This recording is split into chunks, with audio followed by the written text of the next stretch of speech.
Welcome back, everybody. Automotive Inc. here. Today we are changing out a battery on a 2007 Chevy Avalanche. Now, picked up this truck and I have a separate video on how to test that, so I will link that down below. I tested, the battery is bad, even after sitting on a charger and the charger saying it was at full charge. Took it right off, tested it, it's a bad battery. But the truck has sat for about 3 years, driving small little instances, and we did have to jump it before we brought it home. So one thing I'm going to encourage you guys to do is always test. Buy the tester and have it at your house so you can test all your batteries before you have to drive to the store or if you're having battery concerns. But one thing I did know is I didn't see any type of charging issues last night when we drove it home over about 100 miles. Fired right back after we got back. So the battery, it's not the alternator, so I'm not worried about testing that. Of course, you can go to your local shop at say O'Reilly's or whoever, and they can check that for you. But at the end of the day, it's just easier to have one of these testers. They're super cheap on the Zon. So I will link that also down below, but I'll have a separate video linked for the actual battery test and how to run those testers. Before we get started though, please smash the subscribe button. Helps a small channel out. We are trying to grow. We don't just do truck reviews and car reviews and everything like that. We also do repairs. I want to try and help you guys save money. I'm going to show you the tools that you need so you don't go out and buy all this crazy stuff. And some of this stuff, once you do buy it, if you don't have it, it will pay off in the long run. So I'm going to encourage you guys, if you don't have a composite ratchet wrench or socket wrench, they sell these at the Harbor Freight there. I've had this for about 5 years. It has a lifetime warranty and it's super cheap. I will link one down below on the Zon too.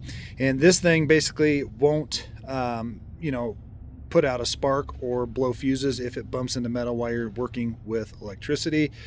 Obviously, the lower piece itself is a straight shaft extension and a 10 mil. Almost all battery lugs are attached by a 10 millimeter. And I'm not so much worried about the voltage because I'm always very careful, but you're going to pop this cap open. You can do it with your fingernails or a fine blade screwdriver, and you have one nut here. I've already loosened it up. So once you get that off, before you mess with anything else, I'm going to encourage you to go ahead and work this off before you do that. Now these can be a little bit grippy, especially if it's been on there for a while right there. So if for some reason you're wiggling it from the back, it's not, you can take a flat blade screwdriver and twist this opening open to spread it and then wiggle at the same time, it will pop off. Once you get that done, before you, you can remove the negative one first. It doesn't really matter as long as you're not touching them. As long as you're not touching them together, you're fine. And you have this cover on there, so as long as it doesn't touch the positive terminal, again, we're good there. Again, a 10 millimeter for that. Then we're going to come back, go through this opening right here and loosen. Don't remove those nuts. It's just going to be easier later. I got that one loose with the 10 mil, so now we're going to wiggle that off. All right, so we got that one. We just pushed them aside. If you have a coat hanger or something where you can just grab that, pull it back so it doesn't keep flipping. You saw it has some tension there. You don't want to spin it all the way around and damage the wire. But from here you can see how the heck do they get this out of here. Do I have to take this off? Do I have to remove the housing right here for the coolant? You don't. We're going to remove this one. This is a 13 mil. So we're going to take the socket wrench, remove the 13s and 13s here. Now that we got the bracket off, don't worry so much about the orientation, how the bracket came off, because it only goes on one way. And there's no nuts on the bottom side of that you're going to lose in the engine compartment. Now, your battery may or may not have handles. From there, you're going to need to wiggle this out. Be really careful, guys, because if the battery has split or leaked, don't get battery acid on your skin. If you do, get it off as soon as you can. My suggestion would be to go in and use some baking soda on your hands to just kind of powder them up and then rinse them off and then wash them with soap. So now we're going to wiggle this bad boy out of there. We almost missed a step. Some of these actually have the rubber catch still attached. Most of them don't. They usually just drop the battery in and set it. So there's another 13 mil way down behind this pipe. You'll just need to move the wire. Typically, you don't have to remove it all the way because that'd be a pain in the rump to get back in. So just loosen it enough that the rubber flange that holds the battery down is actually just loose, and then it should pull out. Now, while I was looking at that bolt, I did happen to notice that the actual battery plate, so when they replace the battery, whether they put a little bit larger one in here or whatnot, we'll find out here in a second. You can go ahead and take this out. This is also a 13. This just holds your battery tray out or up, but I'd encourage you to reinstall that bolt lightly on the bottom side when you put in the new battery for the weight. This one, if it's been damaged, the big damage has already been done.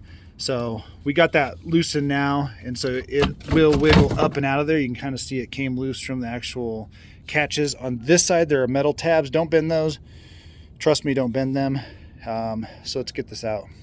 And so because they took this and left this bolt out, I will find a bolt in my garage. I have probably the right threads to get that, and also take the opportunity to clean up the tray. But let's go ahead and take a look at this battery now that we got it out. So you can see right here, it is a group number 48, 730 cold cranking amps. And something you couldn't see this bulge here. If your battery's bulged, this battery is definitely bad, whether it's all cells or just this cell. And that bulge is a high potential for cracking. There's a bulge here, and again, this is a Napa Gold, manufactured in 2018. So whether or not you want to put one of these in here, I would suggest a maintenance free, but I'm gonna give you guys the dimensions too, just in case you're at the store and you want to know how big this bad boy is. It is about 6 3/4 wide. I'm usually supposed to go length times width. It is 10 3/4, and it's about, at its widest point, going to be, well, we already measured that one. Let's get the height now. And it's, this one total is, with these handles sticking up, is about 7.5. So you'll know if your measurements are correct. And that thing had a little bit of room on the top. And then make sure too, some manufacturers are doing it where this positive can be flipped, and because the posts were on the fender side of that, we want to make sure that we get a positive on the front side of that battery and a negative on that back side. And other than that, we should be good. The terminals didn't look bad or corroded, so like I said, just one of those circumstances where the battery has died. Now, once we get the new battery, we're going to go ahead and test that one too and see what the state of charge is before we put it in the vehicle. If it's only at 60, you want to put it on a charger.